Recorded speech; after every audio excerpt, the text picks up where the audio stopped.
السلام علیکم ورحمۃ اللہ تعالی وبرکاتہ۔ دوستو، امید ہے آپ سب خیر و عافیت ہوں گے۔ مولا تعالیٰ ہم سب کو صحت و عافیت کے ساتھ ساتھ نیک والی زندگی عطا فرمائے۔ دوستو، آپ مکاشفۃ القلوب سے بیان سماعت کر رہے ہیں۔ پھر ایک نئی ویڈیو کے ساتھ آپ کی دیار محبت میں حاضر ہوں۔ مولا سے دعا ہے مولا ہمیں کہنے سننے سے زیادہ عمل کی توفیق عطا فرمائے۔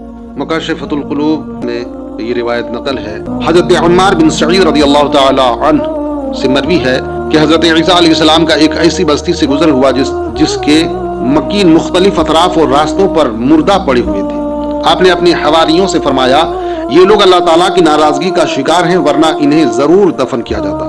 حواریوں نے عرض کی، ہم چاہتے ہیں کہ ہمیں ان کی حالات کا پتہ چل جائے۔ حضرت عیسیٰ علیہ السلام نے رب تعالیٰ سے دعا مانگی تو رب ذوالجلال نے فرمایا، جب رات آ جائے تو ان سے پوچھنا، یہ اپنی ہلاکت کا سبب بتائیں گے۔ جب رات ہوئی، حضرت عیسیٰ علیہ السلام نے کہا، اے بستی والو، ایک آواز آئی، لبیک یا روح اللہ۔ آپ نے پوچھا، تمہاری یہ حالت کیوں ہے اور اس عذاب کی نزول کا باعث کیا ہے؟ جواب آیا، ہم نے عافیت کی زندگی گزاری اور جہنم کے مستحق قرار پائے، اس لیے کہ ہم دنیا سے محبت رکھتے تھے اور گنہگاروں کی پیروی کیا کرتے تھے۔ آپ نے پوچھا، تمہیں دنیا سے کیسی محبت تھی؟ جواب آیا، جیسے ماں کو بچے سے محبت ہوتی ہے، جب ہمارے پاس دنیا آ جاتی ہم نہایت مسرور ہوتے، اور جب دنیا چلی جاتی تو ہم نہایت غمگین ہو جاتے۔ آپ نے فرمایا، کیا وجہ ہے کہ صرف تو ہی جواب دے رہا ہے اور تیرے باقی ساتھی خاموش ہیں؟ جواب ملا، طاقتور پرہیبت فرشتوں نے ان کو آگ کی لگامیں ڈالی ہوئی ہیں۔ آپ نے فرمایا، پھر تو کیسے جواب دے رہا ہے؟ جواب ملا، میں ان میں رہتا ضرور تھا مگر ان جیسی بدعمالیاں نہیں کرتا تھا۔ جب عذاب الہی آیا تو میں بھی اس کے لپیٹ میں آ گیا۔ اب میں جہنم کے کنارے پر لٹکا ہوا ہوں، کیا خبر اس سے نجات پاتا ہوں یا اس میں گر جاتا ہوں؟ حضرت عیسیٰ علیہ السلام نے حواریوں کو فرمایا، نمک سے جو کی روٹی کھانا، پھٹا پرانا کپڑا پہننا اور کوڑے کے ڈھیر پر سو جانا دنیا و آخرت کی بھلائی کے لیے بہت عمدہ ہے۔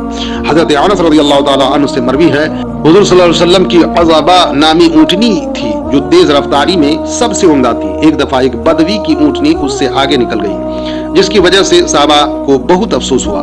آپ نے فرمایا، یہ قانونی قدرت ہے کہ ہر کمال کو زوال نصیب ہوتا ہے۔ حضرت عیسیٰ علیہ السلام نے فرمایا، کون ہے جو سمندر کی لہروں پر عمارت بنائے؟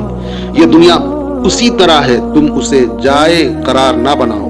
حضرت عیسیٰ علیہ السلام سے کہا گیا کہ ہمیں ایک ایسی چیز بتلائیے جس کے سبب اللہ تعالیٰ ہمیں محبوب بنا لے۔ فرمایا، تم دنیا سے عداوت رکھو، اللہ تعالیٰ تمہیں محبوب رکھے گا۔ حضرت ابو درداء رضی اللہ تعالیٰ عنہ سے مروی ہے، حضور صلی اللہ علیہ وسلم نے فرمایا، جو کچھ میں جانتا ہوں اگر تم جانتے تو کم ہنستے اور زیادہ روتے اور دنیا پر آخرت کو ترجیح دیتے۔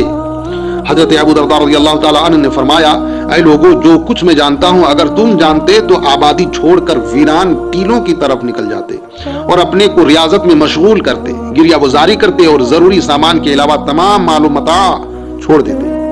لیکن دنیا تمہارے اعمال کے مالک بن گئی ہے اور دنیا کی امیدوں نے تمہارے دل سے آخرت کی یاد مٹا کر رکھ دی ہے اور تم اس کے لیے جاہلوں کی طرح سرگردہ ہو۔ تم میں سے بعض لوگ جانوروں سے بھی بدتر ہیں جو اپنی خواہشات میں اندھے بن کر انجام کی فکر نہیں کرتے۔ تم سب دینی بھائی ہوتے ہوئے ایک دوسرے سے محبت نہیں کرتے ہو اور نہ ہی ایک دوسرے کو نصیحت کرتے ہو۔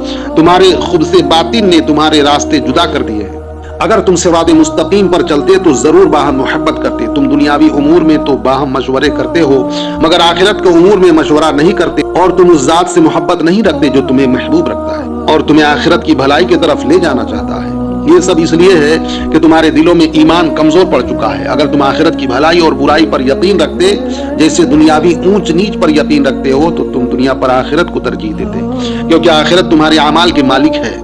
اگر تم یہ کہو کہ ہم پر دنیا کی محبت غالب ہے تو یہ تمہارا عذر لنگ ہے، کیونکہ تم مقررہ میعاد پر آنے والی آخرت پر اس دنیا کو ترجیح دے رہے ہو اور اپنے جسم کو ان کاموں سے دکھ درد جھیلنے پر مجبور کر رہے ہو جنہیں تم کبھی بھی نہیں پا سکتے۔